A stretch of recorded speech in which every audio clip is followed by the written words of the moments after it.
కలుగును గాక. ఈరోజు మనం దేవుని వాక్యంలో కొన్ని సత్యాలు నేర్చుకోవడానికి సిద్ధంగా ఉన్నాం. கர்த்தருடைய நாமத்துக்கு மகிமை உண்டாவதாக. இன்றைக்கு சில అడిపடையான సత్యங்களை కట్టుకొల్లుంబడియాగ நாம் இருக்கிறோம். మనం ఈరోజు నేర్చుకునబోయే సత్యం ఏంటంటే, సిలువలో ప్రభువైన యేసుక్రీస్తు మన కొరకు ఏం చేశాడు, వాటి వల్ల మనకు కలిగే ఆశీర్వాదాలు ఏమి, సంపూర్ణమైన ఆశీర్వాదాలు ఏమి అన్న ఒక சப்ஜெக்ட் மீத మనం தியானிச்சுக்கோபோతున్నాం. இன்றைக்கு நம்மளுடைய தியானம், சிலுவையில் ஆண்டவராகிய இயேசு கிறிஸ்து மனுக்குலத்துக்காக என்ன செய்தார், அதை முழுமையாக நாம் எப்படி பெற்றுக்கொள்ள முடியும் என்கிற காரியத்தை தான் தியானிக்க போகிறோம். మొట్టమొదటిగా యెషయా ప్రవక్త రాసిన గ్రంథము 53 అధ్యాయము 6 వాక్యాన్ని చదువుకుందాం. முதலாவது ஏசாயா 53வது அதிகாரம் 6வது వచనத்தை படிப்போம்.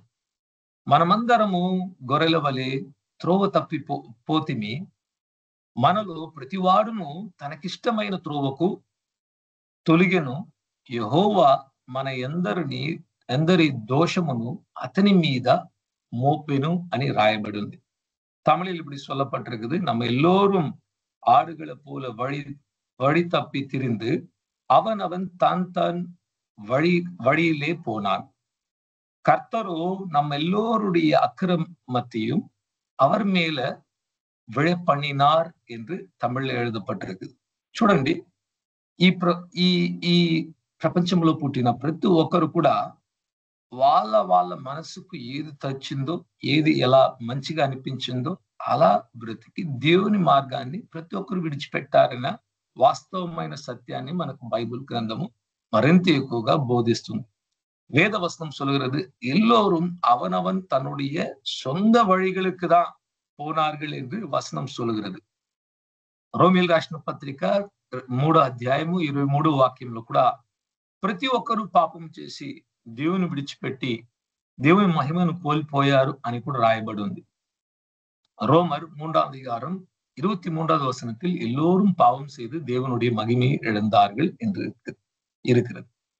ఇప్పుడు మనం చదువుకున్న ఈ వాక్యము యెషయా 53:6, మన తప్పిదములన్నీ యేసుక్రీస్తు మీద మోపబడెను అని కూడా చెప్పబడుతుంది. நாம் செய்த ஒவ்வொரு தவறும், நம்மளுடைய குற்றமும் பாவமும் எல்லாம் యేసుక్రీస్తు மேல வைக்கப்பட்டது. అలా యేసయ్య మీద మన ప్రతి పాపము, మన దోషము ఉంచబడుట ద్వారా మనం ఈరోజు దేవుని క్షమాపణను పొందుకుంటున్నాం. அப்படி நம்மளுடைய எல்லோருடைய பாவமும் தோஷமும் ஆண்டவராகிய இயேசு கிறிஸ்து மேல வைக்கப்பட்டிருக்கிற காரணத்தினால் நாம் இன்றைக்கு మన్నికపట్టవர்களாக இருக்கிறோம். ఈ ఉదయకాలమందు నా పాపములను దేవుడు క్షమించాడు, నేను క్షమాపణ పొందుకున్నానన్న నిశ్చయము మనలో ఉందా అనేసి మనమే பிரశ్నించుకోవాలి. இந்த காலவேளையில் எனக்காக இயேசு மரித்ததினால என்னுடைய பாவங்கள் மன்னிக்கப்பட்டிருக்கிறதா என்று நாம் கேள்வி கேட்க வேண்டும். ఒక వాక్యాన్ని చూద్దాం. రోమిల్ రాసిన పత్రిక 5వ అధ్యాయము 1వ వచనం. కాబట్టి విశ్వాసం మూలమున మనము నీతిమంతులముగా తీర్చబడి మన ప్రభువైన యేసుక్రీస్తు ద్వారా దేవునితో సమాధానము కలిగి ఉందుము. நம் விசுவாசத்தினாலே நம்மளுடைய ஆண்டவராகிய இயேசு கிறிஸ்துவின் நீதியை பெற்றவர்களாக దేవునోடு సమాధానం கொண்டவர்களாக இருக்கிறோம் என்று వచనం சொல்லப்பட்டிருக்கிறது. మొట్టమొదటిగా మనకు ప్రభువు చేసిన, యేసయ్య చేసిన గొప్ప కార్యం సిలువ మీద మన నిమిత్తము ఆయన కొట్టబడ్డాడు, శిక్షను అనుభవించాడు. అతడు శిక్షను అనుభవించిన కారణం వల్ల మనకు క్షమాపణ దొరికెను. முதலாவது நாம் புரிந்து கொள்ள வேண்டியது, இயேசு கிறிஸ்து எனக்காக அடிக்கப்பட்டார், என்னுடைய தண்டனையை அவர் சுமந்தார், ஆகையால் நான் మన్నికపట్టేன். క్షమాపణ పొందుటే గొప్ప విషయం. ఒకవేళ దేవుడు యేసుక్రీస్తు ప్రభు సిలువలో మరణించి మనకు క్షమాపణను సంపాదించి వదిలిపెట్టుంటే అదే గొప్ప సువార్త అండి. ஆண்டவராகிய இயேசு நமக்காக మన్నిపై கொடுத்து విట్టిరుందాలే పెరియ విషయం. కానీ ప్రభు దాంతో వదిలిపెట్టకుండా మనకు స్వస్థతనివ్వడానికి కూడా ఆయన కొట్టబడ్డాడు అని రాయబడి ఉంది. ஆனால் அவர் நமக்காக அவர் காயமானார். ஏன் காயமானார்? நாம் மன்னிக்கப்பட மாத்திரம் கிடையாது, நம்மளுடைய சரீரத்தில் சுகத்தை பெற்றுக்கொள்ளும்படியாக கூட அவர் గాయమానార్ என்று நாம் பார்க்கிறோం. బైబిల్ గ్రంథము చాలా ఎక్కువగా వాక్యాలు శారీర స్వస్థత గురించి కూడా మరింత ఎక్కువగా మాట్లాడుతుంది. வேத வசனத்தில் சரீர சுகத்தை குறித்தும் அதிகமான వార్తகளை పేసుகிறது. ఈరోజు మనమందరం కూడా శారీరంలో స్వస్థతను కోరుకున్నటకై మనము దేవుని సన్నిధిలో కనిపెట్టలేదు. కానీ యేసుక్రీస్తు మన నిమిత్తము సంపాదించిన ఒక కార్యం ఏంటంటే శారీరంలో స్వస్థత కూడా. இன்றைக்கு நாம் அதை அவ்வளவு அதிகமா கவனிக்காமல் இருக்கிறோம். ஆனால் நமக்காக இயேசு கிறிஸ்து பாடுபட்டது ஏனென்றால் அவருடைய சரீரத்தில் சுகத்தை உண்டாக்க. యెషయా ప్రవచన గ్రంథము 53 అధ్యాయము 4వ వచనాన్ని చదువుకుంటే ఇలా రాయబడింది. యేసయ్యా 53வது அதிகாரம் 4வது வசனத்தில் நாம் வாசிக்கும் போது அந்த వచనం இப்படியாக சொல்லுகிறது.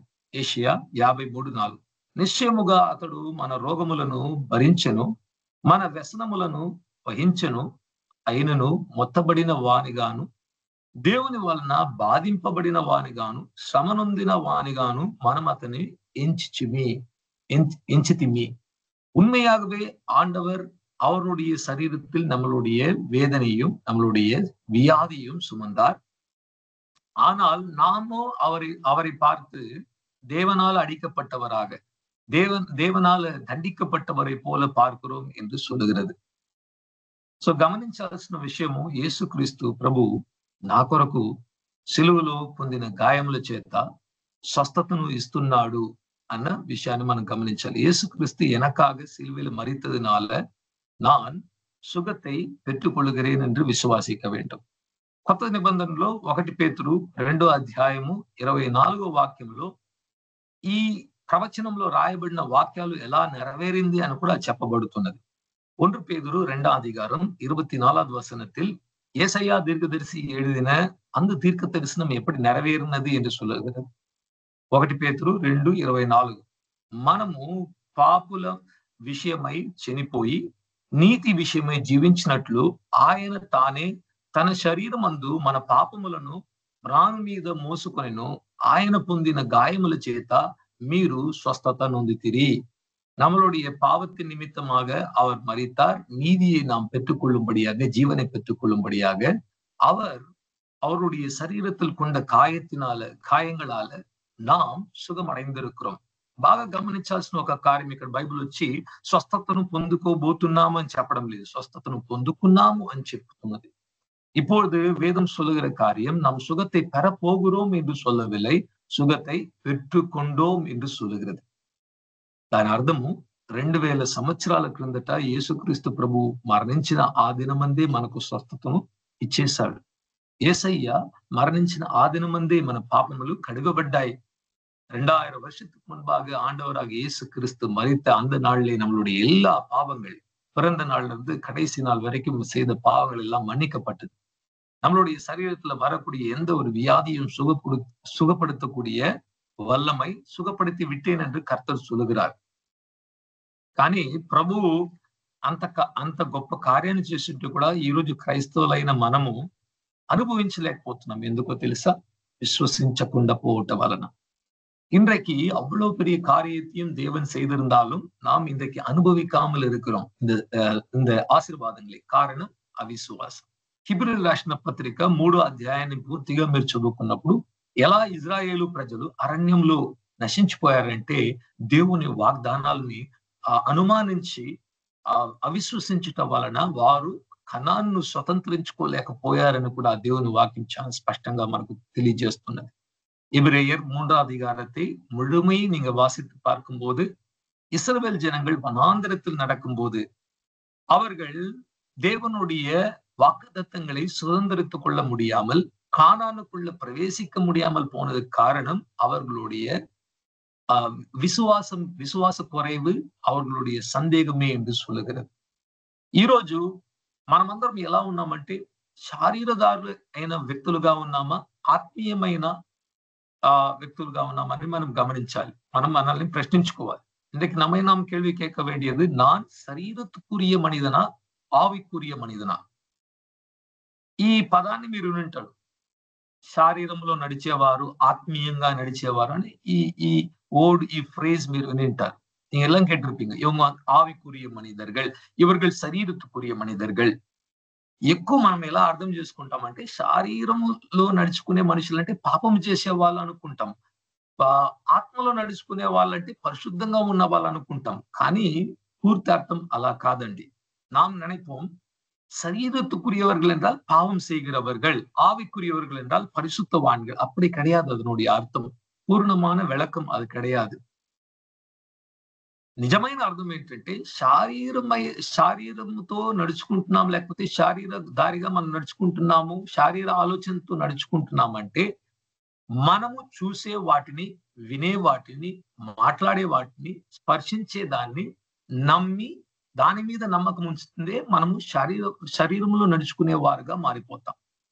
శరీరத்தில் நடக்கக்கூடியவர்கள் என்றால் எதை பார்க்கிறோம், கேட்கிறோம், பேசுகிறோம், உணர்கிறோம், தொடுகிறோம், అనుభవిக்கிறோம், அதை నమ్మి செய்யும் పోதுதான் అది శరీరத்துக்குரியவர்கள். ఉదాహరణకు మీరు మీ పాపమును ఇప్పుడు దేవుని యొద్ద వెళ్ళి క్షమాపణ అడగొచ్చు. ప్రభువా నన్ను క్షమించు అని పశ్చాత్తాపడి కన్నీళ్లు విడిచి యేసుక్రీస్తు మరణించాడని విశ్వసించొచ్చు. కానీ 10 రోజులు అయ్యాక మరలా మీకు ఆ పాపం గుర్తుకొచ్చి, చూసావు నువ్వు పాపివి, దేవుడు నిన్ను ఎలా అంగీకరిస్తాడా అని సాతాను తప్పు పెడుతుంటే, ఆ మాటలు వింటుంటే మనం శారీరంలో నడుచుకునే వారుగా మారిపోతాం. ஒரு உதாரணத்துக்கு, நாம் ஒரு சின்ன பாவம் செய்தோம் வைத்துக் கொள்ளலாம். அந்த பாவத்தின் நிமித்தமாக இப்ப கர்த்தரிடத்துல போய் நீங்க மனம் திரும்பிட்டீங்கோ, செபிச்சீங்கோ, கண்ணீர் விட்டு அறிக்கை செய்து விட்டுவீங்க. 10 நாள் கழிச்சு மறுபடியும் அந்த எண்ணங்கள் வருகிறது, ஞாபகங்கள் வருகிறது. பிசாசு குற்றப்படுத்துகிறான், நீ ஒரு பாவி, உன்னுடைய ஜெபத்தை எப்படி கர்த்தர் கேட்க போகிறார்? அப்போ நமக்கு வரக்கூடிய சிந்தையை நாம் விசுவாசித்து, ஆம் நான் ஒரு பாவி என்று யோசித்தால் நாம் శరీరத்தில் నడకరవங்களா இருக்கிறோம். కానీ దానికి బదులుగా సాతాను అలా వచ్చి శోధిస్తుంటే 10 రోజులైనాక పాపాన్ని చూపించి, లేదు సాతానా నేను నమ్మను, నేను ఆత్మలో నడుచుకునేవాడిని, బైబిల్ వాక్యం చెబుతున్నది, యేసుక్రీస్తు నా కొరకే కొట్టబడ్డాడు, ఆయన రక్తము నన్ను కడిగినది, నేను నీతిమంతునిగా మార్చబడ్డాను, నా మీద ఉన్న శిక్షను యేసుక్రీస్తు భరించాడును దేవుని వాక్యంలో రాయబడిన కనబడని కార్యాన్ని విశ్వసించినప్పుడు మనం ఆత్మీయులుగా మారిపోతాం. பிசாசு குற்றப்படுத்தும் போது நம்மளுடைய உணர்வுகளை நாம் நம்பாமல், சத்திய வசனம், எழுதப்பட்ட வசனத்தை, சாத்தானே என்னுடைய உணர்வே கேள், நான் தேவனுடைய வார்த்தையை நம்புகிறேன், ஆண்டவருடைய வசனம் சொல்கிற நான் நீதிமானாக மாறி இருக்கிறேன் என்று அறிக்கை செய்யும் போது நாம் ఆవికురియవర్గలాக మారుகிறோం. ఇంకొక ఉదాహరణ, 2 ఉదాహరణ. ఒక డాక్టర్ దగ్గరికి వెళ్తున్నారు మీరు. ఆ డాక్టర్ చూసి మీకు ఏదో ఒక ప్రాబ్లం ఉందండి మీ హార్ట్ లో అనేసి ఒక రిపోర్ట్ ఇచ్చాడు. వెంటనే మనం ఏం చేస్తాము? కంగారు పడిపోతాం. ఇంకొక పెద్ద డాక్టర్ దగ్గరికి వెళ్తాం, వాళ్ళు ఏం చెప్తారో అని నమ్మడానికి మొదలు పెడతాం. అవును, అటువంటి సిమ్టమ్స్ నాలో ఉన్నాయి అనేసి మనము ఎక్కువ శరీరంలో నడిచే కార్యాన్ని నమ్ముతూ ఉంటాం. நாம் மற்றொரு உதாரணம், ஒரு வைத்தியர் இடத்துல போகிறோம், டாக்டர் கிட்ட போகிறோம், அவங்க பார்த்து உங்களுக்கு சொல்றாங்க ஹார்ட்ல ஏதோ ஒரு பிரச்சனை இருக்குது, இதயத்துல ஏதோ ஒரு கோளாறு இருக்குன்னு சொன்ன உடனே நம்ம ரொம்பவும் பயந்து போய் அடுத்த டாக்டர் கிட்ட போய் எப்படியாவது சரி பண்ணணும்னு நினைப்போம். అప్పటి అలాగా మనం ఒకవేళ ఆలోచించిన ఎడల, ఇప్పుడు డాక్టర్ చెప్పిన వెంటనే దాన్ని అంగీకరించిన ఎడల మనం శారీరంలో నడుచుకుంటున్నాం. ఎందుకంటే వాక్యం ఏం చెప్తుంది? 1 పేతురు 2:24లో ఆయన కొట్టబడిన యేసుక్రీస్తు పొందిన దెబ్బల చేత స్వస్థత నొందినాము, స్వస్థత కలిగింది. దేవుడు చెప్తున్నాడు నువ్వు స్వస్థత నొందావు, నువ్వు ఆరోగ్యంగా ఉన్నావు అనేసి. కానీ డాక్టర్ రిపోర్ట్ చెప్తున్నది నువ్వు స్వస్థత లేదు, అనారోగ్యంలో ఉన్నావు. దేన్ని నమ్మబోతున్నావు? இப்பொழுது நீங்க வேதம் சொல்லுகிறது 1 பேதுரு 2:24 அவருடைய தழும்புகளால சுகமானோம். ஆனால் డాక్టర్ రిపోర్ట్ சொல்லுகிறது உனக்கு ஒரு பிரச்சனை இருக்குது. யாரை నమ్మ పోறீங்க? இப்போ ఒక వ్యక్తి డాక్టర్ చెప్పినది నమ్మి అలా వెళ్ళిపోతే వాళ్ళు శరీరంలో నడుచుకుంటున్నారు, ఆత్మలో నడుచుకోవటం లేదు. ఈ వాక్యము వాళ్ళ హృదయములో అది సత్యముగా కూర్చోలేదు. அப்படி டாக்டர் சொல்லுகிறதை நம்பி போனால் இந்த சத்திய வசனம் இதயத்துக்குள்ளாக மெய்யாகவே எனக்காக அவர் அடிக்கப்பட்டார், அவருடைய காயங்களால் சுகமானேன் என்கிற வசனம் கிரியை செய்யவில்லை. அப்போது நாம் శరీరத்தில் நடந்து కొలుగురవங்களா இருக்கிறோం. ఇప్పుడు ఆలోచించండి, మనం ఎలా ఉన్నామండి? ఇప్పుడు நீங்க யோசித்து பாருங்க, நம்ம எப்படி இருக்கிறோం? ఆత్మీయులుగా ఉన్నామా, లేకపోతే శరీరంలో ఇతరులు అన్యుల వలె అవిశ్వాసంలో ఉన్నామా? நாம் ஆவிக்குரியவர்களா இருக்கிறோமா, இல்லாவிட்டால் அந்நியர்களை போல இருக்கிறோம்? மூட உதாரணம், கொரோனா வியாதி வருகிறது என்று உலகம் எங்கிலும் பேசிக் கொள்கிறாங்க வைத்துக்கோங்க. இந்தியாவெல்லாம் பேசிக் கொள்கிறாங்க. அப்ப நமக்குள்ள என்ன வருது? முதல்ல பயம் வருது. இதை செய்யணும், அதை செய்யணும். ஆனா கர்த்தருடைய வசனம் என்ன சொல்லுகிறது? என்னுடைய வாக்குத்தத்துக்குள்ளாக நீங்க இருந்தால் ஒரு வியாதியும் உங்களுக்கு நான் வர செய்ய మాటేన్. ఉదాహరణకు మరో ఉదాహరణ ఏంటంటే, కరోనా వచ్చేస్తుందనేసి మరలా చెప్తున్నారు అనుకోండి. వాటిని విన్న వెంటనే మనలో భయాందోళన వచ్చేస్తున్నది. అలా కాకుండా దేవుని వాక్యం ఏం చెప్తుంది? మీరు నా రెక్కల కింద మరుగు చేయబడి ఉన్నారు, నేను నిన్ను స్వస్థపరచు యెహోవా నేనే. ఈ కార్యాన్ని విశ్వసించలేకపోతున్నాం. இதான் ஆவிக்குரிய மனிதனுக்கும் శరీరத்தில் நடந்து கொள்ளுகிற మనిదనకు వ్యత్యాసం. ఇదే అండి ఆత్మీయమైన మనిషికి, శరీరంలో నడుచుకునే మనిషికి వ్యత్యాసం. ఆత్మీయమైన మనిషి దేవుని వాక్యాన్ని, పరిశుద్ధాత్మ నడిపింపును విశ్వసిస్తాడే తప్ప తన చుట్టూ నడిచే కార్యాలు, కంటితో చూసే కార్యాలు ఉండొచ్చు, చెవులతో వినిపించుకునే కార్యాలు ఉండొచ్చు, ప్రజలు మాట్లాడుకునే వార్తలు ఉండొచ్చు, వాటిని నమ్మడు. ஒரு ஆவிக்குரிய மனிதன் வேதத்தில் எழுதப்பட்ட சத்தியத்தையும் பரிசுத்த ஆவியானவர் நடத்துகிற நடத்துதல்ல விசுவாசிப்பானே ஒழிய, இந்த உலகத்தில் நடக்கக்கூடிய காரியங்கள், பார்க்கக்கூடிய காரியங்கள், கேட்கக்கூடிய காரியங்களை நம்புகிறது கிடையாது. రెండవ గొప్ప కార్యము దేవుడు చేసింది, మన నిమిత్తం గాయపడ్డాడు, మనము స్వస్థత, సంపూర్ణమైన స్వస్థత ప్రాణాత్మ శరీరములో పొందుకున్నట్టుకై. இரண்டாவது சத்தியம் வேதத்தில் சொல்லப்பட்டிருக்கிறது, அவர் காயப்பட்டார், அவர்னால் நாம் பரிபூர்ணமான ஆரோக்கியத்தையும் సుగత్యం ఆవి ఆత్మ శరీరத்தில் అనుభవించலாம். మూడవది 2 కొరింథీయులు 5వ అధ్యాయము 21వ వాక్యాన్ని చూద్దాం. மூன்றாவதாக 2 கொரிந்தியர்கள் 5வது அதிகாரம் 21வது వచనத்தை நாம் பார்ப்போம்.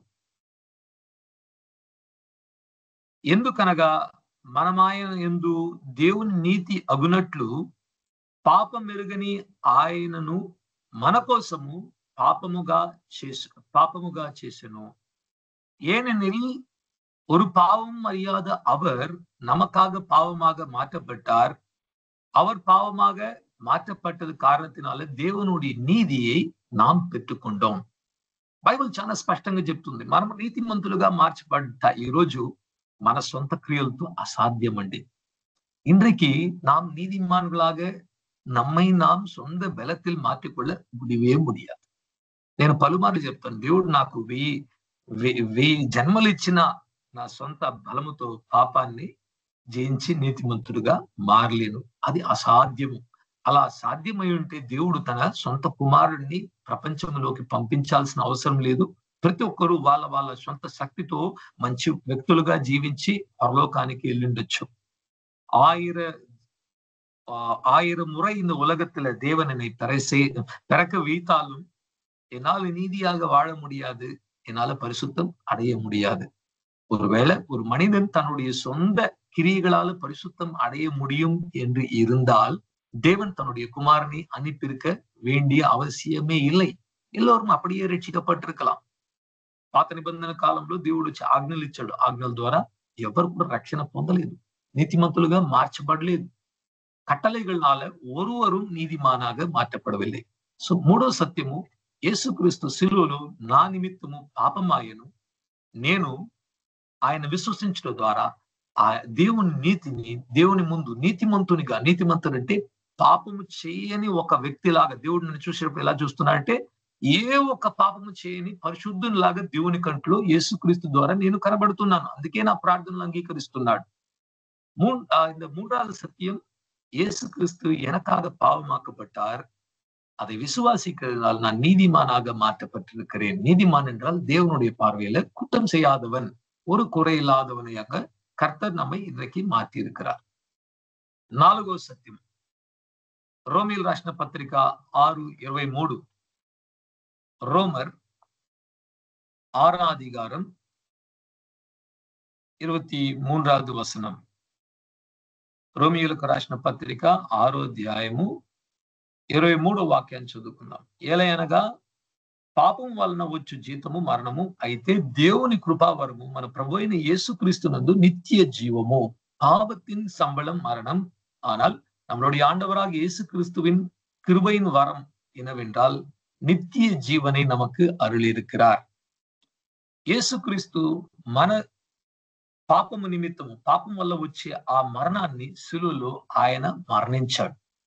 మన మీద రావాల్సిన నిత్య మరణాన్ని యేసుక్రీస్తు భరించడం ద్వారా, అనుభవించడం ద్వారా తనలో ఉన్న నిత్య జీవాన్ని మనకు అనుగ్రహించాడు. యేసుక్రీస్తు எனக்காக மரணத்தை ருசி பார்த்தார், அதனால் நான் இன்றைக்கு நித்திய ஜீவனை பெறுகிறேன் என்கிறதுதான் 4வது సత్యం. 5వ సత్యమైన మాట ఏం జరిగింది సిలువలో అంటే, 2 కొరింథీయులకు రాసిన పత్రిక 8వ అధ్యాయము 9వ వాక్యాన్ని చదువుకుందాం. 5வது ஒரு சத்தியம் என்னவென்றால் 2 కొరింథీయర్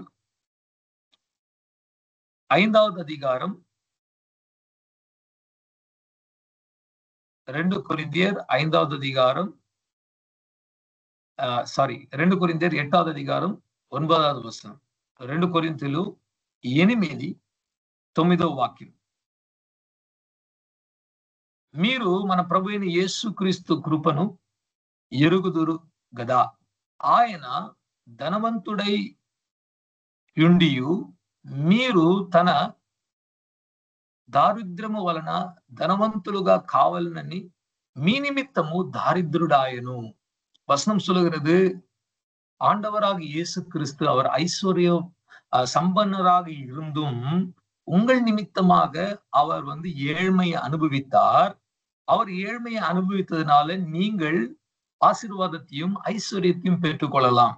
బైబిల్ గ్రంథం చూడండి, యేసుక్రీస్తు మన యొక్క దారిద్ర్యాన్ని కూడా శిలువలో భరించాడు అని చెప్పబడుతున్నది. வேத வசனத்தில் பாருங்க, அவர் நம்மளுடைய ஏழ்மை, நம்மளுடைய வறுமையை கூட அவர் సిలువயில் అనుభవిத்தார் என்று சொல்லப்படுகிறது. ఈరోజు అనేక క్రైస్తవులు చాలా దారిద్ర్యంలో, చేతుల్లో డబ్బు లేక కష్టపడుతున్నారు. అలా కష్టపడటం దేవుని చిత్తం కాదండి. இன்றைக்கு அநேக தேவனுடைய பிள்ளைகள், ஊழியர்கள் பணக்குறைவினால சாப்பாட்டுக்கு இல்லாம வறுமையில வாழ்ந்து கொண்டிருக்கிறாங்க. அது దేవునుடைய சித்தம் கிடையாது. దేవుని చిత్తం ఏంటంటే నిండైన ఆశీర్వాదం, abundance. ஆண்டவருடைய சித்தம் என்னவென்றால் நிறைவான ఆశీర్వాదத்தை கொடுக்க విரும்புகிறார். యేసుక్రీస్తు 5 రొట్టెలు 2 చేపలు తీసి ఆశీర్వదించినప్పుడు 5,000 మంది పురుషులు, వాళ్ళతో పాటు స్త్రీలు, పిల్లలు తిన్నారు. అంతమంది తిన్నా కూడా 12 గంపలు మిగిలాయి. ఎందుకండి? వేస్ట్ కదా, వృధా అయిపోతుంది కదా. దేవునికి ఒకటే తెలుసు, దేవుడు ఆశీర్వదిస్తే ఎప్పుడు మిగులుతుంది గాని తక్కువ, లోటు ఉండదు. ஆண்டவராக இயேசு கிறிஸ்து 5 மீனையும் எடுத்து வானத்தை நோக்கி ஆசீர்வதித்த உடனே 5000 பேர் புருஷர்களும் அது இல்லாமல் ஸ்திரீகளும் பிள்ளைகளும் சாப்பிட்டு 12 கூடைகள் மிஞ்சி போனது. ஏன்? కర్తర్ ఎதை செய்தாலும் அவர் நிறைவானதுதான் செய்வார். మనకు దేవుడు ఈరోజు సిలువలో ఆయన నా యొక్క దారిద్ర్యాన్ని అనుభవించనని విశ్వసించినట్ల మనకు నిండైన ఆశీర్వాదం అనేది నిశ్చయంగా కలుగుతుంది. నిండైన ஐஸ்வர்யம் అనేది நிச்சயமா கழுகுத்துள்ளது. இயேசு கிறிஸ்து எனக்காக அவர் உண்மையாகவே அவர் தரித்திரனானார், என்னுடைய வறுமை அவர் சுமந்தார் என்று நாம் விசுவாசித்து விட்டால் நிச்சயமாகவே அவர் தருகிற ఆశీర్వాదం, அவர் తరుగిற ముழுமையான ఐశ్వర్యం நமకు ఉండాగం. ఇంకొక వాక్యం చూద్దాం. 2 కొరింథీయులకు రాసిన పత్రిక 9వ అధ్యాయము 8వ వచనం. 2 కొరింథీయర్ 9వ అధికారం 8వ వచనం. మరియు అన్నిటి యందు ఎల్లప్పుడూ మీలో మీరు సర్వ సమృద్ధి గలవారై ఉత్తమమైన ప్రతి కార్యము చేయుటకు దేవుడు మీ ఎడల సమస్త విధములైన కృపను విస్తరింపగలజేయగలడు. ஆண்டவர் சொல்லுகிறார், ஆண்டவர் உங்களுக்குள்ளாக நிறைவான ஆசீர்வாதங்களை கொடுத்து அவர் எல்லாவற்றிலும் மிகுதியாக நிறைவாக எடுக்க செய்வார் என்று வசனம் சொல்லுகிறது. ఆండవరాగి యేసుక్రీస్తు அந்த நிறைவை கொடுப்பார். మన ప్రభు అయిన యేసుక్రీస్తు 5వ కార్యం మనం నేర్చుకోవాల్సిన సిలువలో దారిద్రుడాయను, దాని నిమిత్తము దాన్ని విశ్వసించినట్లు నాకు నిండైన ఐశ్వర్యము కలుగుతుంది. 6వ కార్యము హెబ్రీయులకు రాసిన పత్రిక 12వ అధ్యాయము 2వ వాక్యాన్ని చదువుకుందాం. நமக்கு 6வது ஒரு ஆசீர்வாதத்தை ஆண்டவர் சிலுவையில கொண்டு வந்தார். அது எங்க இருக்கிறது என்றால் எபிரேயருக்கு எழுதின நிருபம் 12வது அதிகாரம் 2வது వచనத்தில் எழுதப்பட்டிருக்கு. హెబ్రీయులకు రాసిన పత్రిక 12వ అధ్యాయము 2వ వచనంలో రాయబడింది. మనము కూడా ప్రతి భారమును సులువుగా చిక్కులు పెట్టు పాపమును విడిచిపెట్టి విశ్వాసమునకు కర్తయు దాన్ని కొనసాగించు వాడునైనా యేసు వైపు చూచుచు మన ఎదుట ఉంచబడిన పందెములో ఓపికతో పరిగెత్తుదము. ఆయన తన ఎదుట ఉంచబడిన ఆనందము కొరకై అవమానమును నిర్లక్ష్య పెట్టి సిలువను సహించి దేవుని సింహాసనం యొక్క కుడి పార్శ్వమునందు ఆసీనుడై ఉన్నాడు. ఇక్కడ మనం గమనించాల్సిన ఒక పదం ఏంటంటే అవమానమును నిర్లక్ష్య పెట్టకుండా ఆయన భరించాడంట. இந்த எபிரேயர் 12வது அதிகாரம் 2வது வசனத்தில் நாம் கவனித்து பார்க்க வேண்டிய ஒரு காரியம் என்னவென்றால் సిలువயில் యేసు అవమానத்தையும் వెక్కத்தையும் సుమందార్. ఈరోజు మన జీవితంలో అవమానం కలుగుతుందా, నిందలు కలుగుతుందా, బాధలు కలుగుతుందా? వీటన్నిటిని కూడా ప్రభు అయిన యేసుక్రీస్తు సిలువలో భరించాడు అని దేవుని వాక్యము మనకు సెలవిస్తున్నది. இன்றைக்கு நமக்கு துக்கமும் அவமானமும் தலை எடுத்து நிமிர முடியாத சூழ்நிலைகள் இருக்கிறதா? వెక్కப்படுத்தப்படுகிறோமா? యేసు క్రీస్తు நமக்காக వెక్కమానారు. ఆయన విశ్వసించడం ద్వారా మనకు దొరికే కార్యం ఏంటంటే దేవుని మహిమ. కీర్తనలు 3వ అధ్యాయంలో రాయబడి ఉంది, నేను దేవుని వైపు చూచి నా ముఖము ప్రకాశించును, నా తలను పైకెత్తి లేవనెత్తి మహిమతో నడిపించేవాడు నా దేవుడే. சங்கீதம் 3வது அதிகாரத்தில் எழுதப்பட்டிருக்கு, அவரை நோக்கி பார்த்தேன், என் முகம் பிரகாசம், என் தலையை நிமிர செய்தார், நான் మహిమయోడు వెక్కం ఇల్లామల్ నడందేన్. సిలువలో యేసుక్రీస్తు మన యొక్క ప్రతి అవమానమును భరించాడు. ఆండవరాగి యేసుక్రీస్తు நம்மளுடைய வெக்கத்தை சிலுவையில் சுமந்தார். 7వ కార్యం, సిలువలో ప్రభు అయిన యేసుక్రీస్తు దేవుని చేత ఆయన తిరస్కరింపబడ్డాడు. ఆయన తిరస్కరింపబడడం వలన, వాటిని విశ్వసించడం వలన మనము దేవుని సన్నిధిలో ఈ రోజు అంగీకరింపబడి ఉన్నాము. சிலுவையில் ஆண்டவராக இயேசு கிறிஸ்து அவர் புறக்கணிக்கப்பட்டார். அதை நாம் విశ్వాసిக்கிறதுனால இன்றைக்கு దేవునాల நாம் అంగీకరింపబడువు. సమయం చెప్తాను, చదవను. మత్తయి 27వ అధ్యాయము 46-50 వాక్యాలు చదువుకుంటే అక్కడ ప్రభు అయిన యేసుక్రీస్తు దేవుని చేత విడువబడిన వాడుగా, నా దేవా నా దేవా నన్నెందుకు చేయబిడిచితివి అనే సిలువలో పెద్ద కేకలేసి మొట్టమొదటిసారి తండ్రిని దేవుడు అని పిలిచాడు. అంతవరకు యేసుక్రీస్తు ఎప్పుడు కూడా నా తండ్రి అని చెప్పేవాడు, దేవుడిని చెప్పేవాడు కాదు. ఎప్పుడు మన పాపములు తన మీదకు వచ్చిందో దేవునితో ఉన్న సంబంధం కోల్పోయాడు. మనము చేయి విడవబడి నరకానికి వెళ్ళిపోయిన ఆ పరిస్థితిని యేసుక్రీస్తు సిలువలో అనుభవించి తండ్రి అని పిలవలేక నా దేవ నన్నెందుకు చేయి విడిచితివి అని కూడా కేకలు పెట్టాడు. சிலுவையில் ஆண்டவராக இயேசு கிறிஸ்து மத்தேயு 27வது அதிகாரம் 46-50 வசனங்கள்ல சொல்லப்பட்டிருக்கிறது. தேவன் பிதாவினால கைவிடப்பட்டு நம்மளுடைய பாவம் வந்தவுடனே தேவனுக்கும் இயேசு கிறிஸ்துவுக்கும் இருந்த உறவு சற்று நேரம் அது துண்டிக்கப்பட்டு, என் தேவனே ஏன் என்னை கைவிட்டீர் என்று கதறினார். அவர் பிதாவே என்று கூப்பிட முடியாமல் போனது. அவர் நம்மளுடைய நாம் எப்படி தேவனிடத்திலும் தூரமா போகணுமோ அவர் அதை அனுபவித்ததால இன்றைக்கு நாம் కర్తావే என்று கூப்பிடும் போது நாம் అంగీకరింపబడుகிறோம்.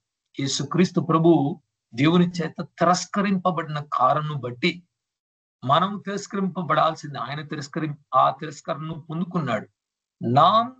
நாம் தேவனிடத்திலிருந்து புறக்கணிக்கப்பட்டவர்களாக இருக்க வேண்டியது நம்மளுடைய காரியத்தை அவர் சுமந்ததால இன்றைக்கு நாம் அவருக்குள்ளாக ఏற்றுకొள்ளப்படுகிறோம். ఈ రోజు ఆయనందు మనము అంగీకరింపబడిన వారిగా ఉన్నాం. ఎఫెసీయులకు రాసిన పత్రిక 1వ అధ్యాయము 5-6 వాక్యాలు చదువుకుంటే, ఎలా దేవుడు మనల్ని అంగీకరించాడు, యేసుక్రీస్తునందు లోక పునాదులు వేయక ముందే మనల్ని ఎన్నుకొని పిలిచి రక్షణనిచ్చి పరిశుద్ధాత్మనిచ్చి ఈ రోజు వరకు మనల్ని కొనసాగిస్తూ పరలోకము చేర్చే వరకు దేవుడు క్రియ చేస్తున్నాడన్న వాక్యం కూడా రాయబడింది. எபேசியர் 1:5-6 வாசிக்கும் போது எப்படி இந்த உலகத்தின் அடிஸ்தானங்கள் போடுகிறது முன்பாகவே பிதாவாகிய தேவன் நம்மை தெரிந்து பேர் சொல்லி அழைத்து நம்மை ரட்சிப்புக்குள்ள நடத்தி பரிசுத்தப்படுத்தி ஆவியானவரை கொடுத்து சத்திய வசனத்தை கொடுத்து பரலோகத்தை நடத்த வரைக்கும் அவர் கிருபை செய்கிறார் என்று பார்க்கிறோம். చివరిగా మనకు యేసుక్రీస్తు చేసిన కార్యం ఏంటంటే సిలువలో ఆయన శాపగ్రస్తుడయ్యాడు. గలతీయులు రాసిన పత్రిక 3:13-14 వాక్యాలు చెప్తున్నది. సిలువ మీద ఎక్కువ ప్రతివాడు, సిలువలో వేయబడు ప్రతివాడు ధర్మశాస్త్రం ప్రకారం శాపగ్రస్తుడు.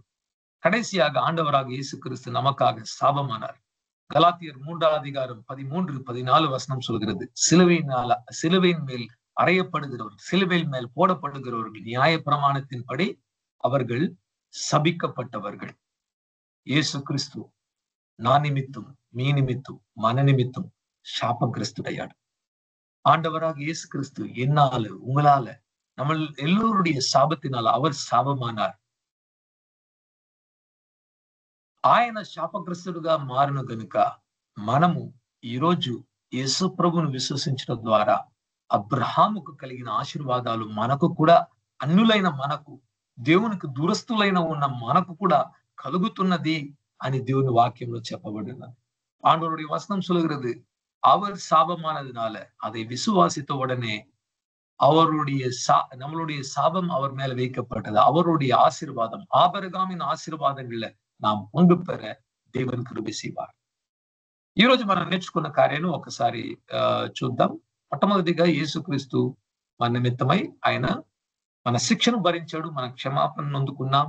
முதலாவது இயேசுகிறிஸ்து நமக்காக நம்மளுடைய தண்டனையை சுமந்தார், நாம் మన్నికపట్టం. యేసుక్రీస్తు గాయములొందెను, ఆ గాయము చేత ఈ రోజు కూడా మనకు స్వస్థతలు కలుగుతున్నది. ஆண்டவராக இயேசு கிறிஸ்து காயத்தை அவருடைய சரீரத்தில் காயங்கள் உண்டான அந்த காயத்தினால் நாம் இன்றைக்கு சுக பெற்றுக் கொள்கிறோம். మూడవదిగా ప్రభు యేసు క్రీస్తు పాపముగా మారాడు, దాన్ని విశ్వసించడం ద్వారా నేను నీతిని పొందుకుంటున్నాను.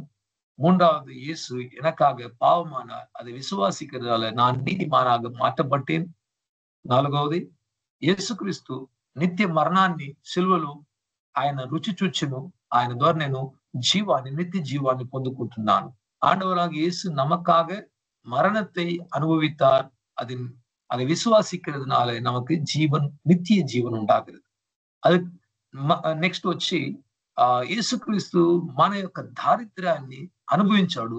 మనము దేంట్లో కూడా లోటు కలిగిన వారిగా, కొరత కలిగిన వారిగా లేకుండా నిండైన ఐశ్వర్యాన్ని మనకు ఇస్తున్నాడు.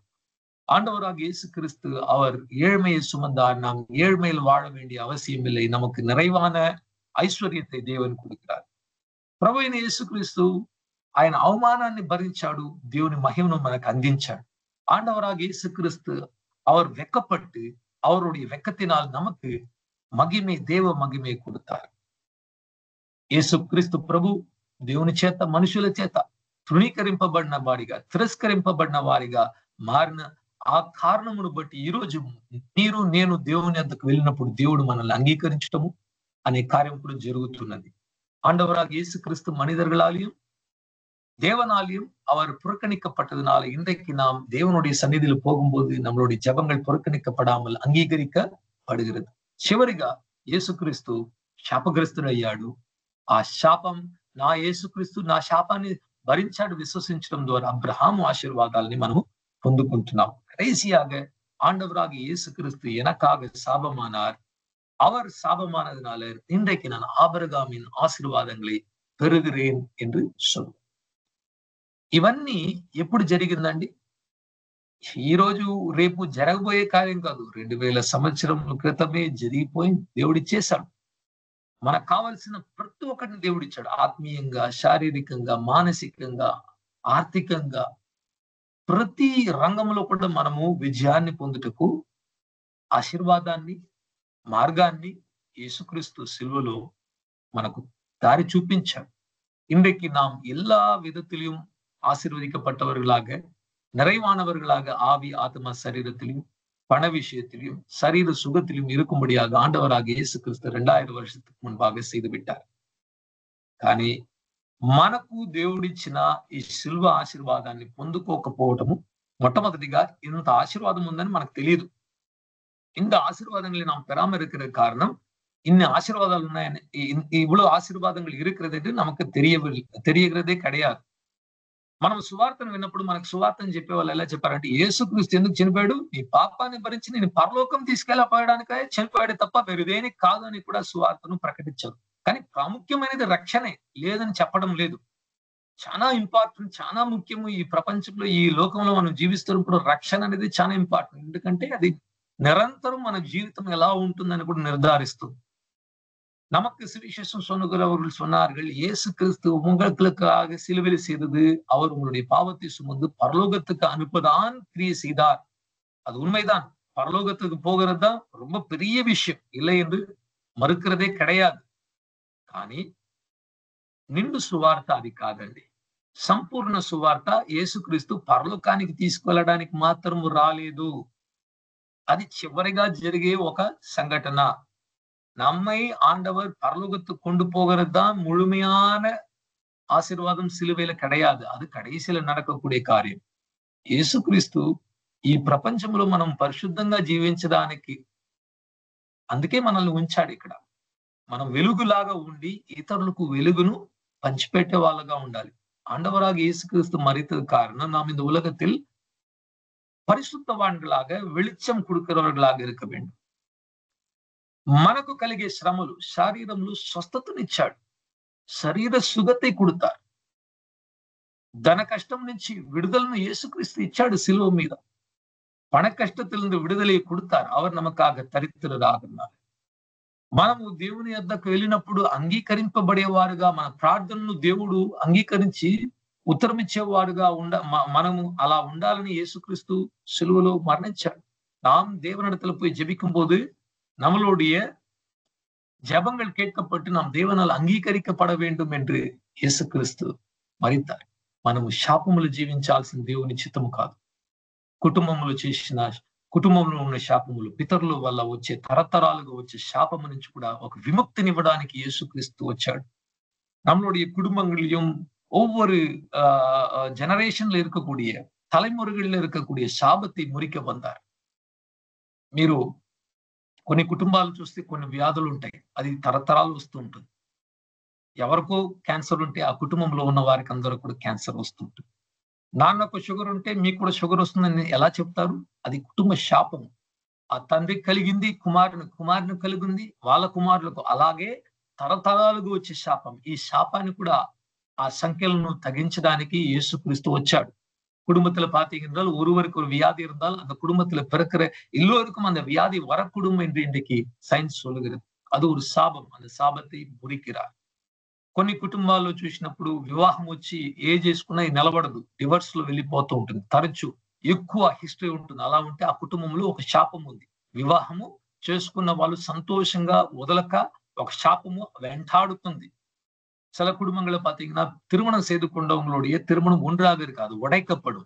அது விவாக ரத்துக்குள்ளாக போகும். அதனுடைய காரணம் சில கிரியைகள், శాప క్రియகளை செய்கிறது కారణమే. ఈ సంపూర్ణ సువార్తను ఎప్పుడు మనం విశ్వసించి, అవును నా నిమిత్తము నా కొరకు దేవుడు అన్నిటినీ ఇచ్చాడు అని నమ్మి ఈ వాక్యాలను ఉంచుకొని మనం ప్రార్థిస్తే తప్ప మనం వీటిని అనుభవించలేకపోతాం. இந்த முழுமையான சுவிசேஷத்தை நாம் அங்கீகரித்து எதை ஒன்றும் தள்ளி போடாமல் விசுவாசித்து அறிக்கை செய்து ஜெபம் செய்து பெற்றுக்கொண்டால் నిశ్చయமாக పెట్టుకొల్వం. ఒకవేళ మనం కూడా ఈ సంపూర్ణ సువార్తను వినిండొచ్చు, దాన్ని అంగీకరించలేక కొన్ని మనం తీసుకున్నాం, కొన్ని వదిలిపెట్టేసాం. అలా కాకుండా దేవుడిచ్చే ఫుల్ గిఫ్ట్, ఫుల్ బెనిఫిట్ సంపూర్ణంగా తీసుకుందాం, చెక్కబడదాం. ప్రాణాత్మ శరీరములు సంపూర్ణులుగా యేసుక్రీస్తు వలె ఈ ప్రపంచంలో జీవించి ఇతరులను కూడా బలపరుస్తూ నడుచుకునే దేవుని బిడ్డలుగా మనం మార్చాలని దేవుని యొద్ద ప్రార్థిద్దాం. దేవుడి వాక్యాన్ని దీవించును గాక. இன்றைக்கும் ஆண்டவராக இயேசு நம்மை பரிபூர்ணர்களாக ஆவி ஆத்மா சரீரத்தில் எல்லா விதமாக பரிபூர்ணர்களாக மாற்றி மற்றவர்களை இந்த பரிபூர்ணத்துக்குள்ளாக நடத்துகிறவர்களாக உங்களையும் என்னையும் ஆண்டவராக இயேசு கிறிஸ்து மாற்றுவாராக. వార్తகளை కర్తర్ ఆశీర్వదింపారాగా. ఇప్పుడు మనం ప్రార్థించుకుందాం.